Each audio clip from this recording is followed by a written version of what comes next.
Congress party అధికారంలోకి వచ్చాక 18 రాష్ట్రాల్లో అధికారులు పర్యటించి భూభారతి చట్టాన్ని రూపొందించారని మంత్రి పొంగులేటి శ్రీనివాసరెడ్డి తెలిపారు.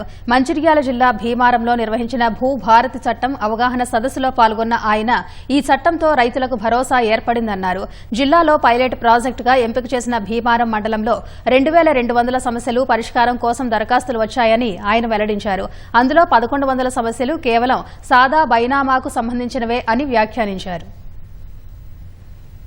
ప్రజల అభిప్రాయం మేరకు ప్రజల కోరుకున్న చట్టాన్ని తేవాలని దేశవ్యాప్తంగా 18 రాష్ట్రాల్లో మన అధికారులు ప్రయాణం చేసి అక్కడున్న రెవెన్యూ చట్టాలు క్షుణ్ణంగా పరిశీలించి ఆ చట్టాలలో మంచిని సేకరించి ఈ భూభారతి చట్టాన్ని చెయ్యటానికే 6 నెలలు పైగా పట్టింది. ఈ చట్టం ఏర్పడిన దగ్గర నుంచి రూల్స్ అండ్ రెగ్యులేషన్స్ ని 100 రోజుల్లో పూర్తి చేసి ప్రజల వద్దకి మొదటి విడతగా రాష్ట్ర వ్యాప్తంగా 4 జిల్లాలలో 4 మండలాలని పైలట్ మండలాలుగా తీసుకున్నాము.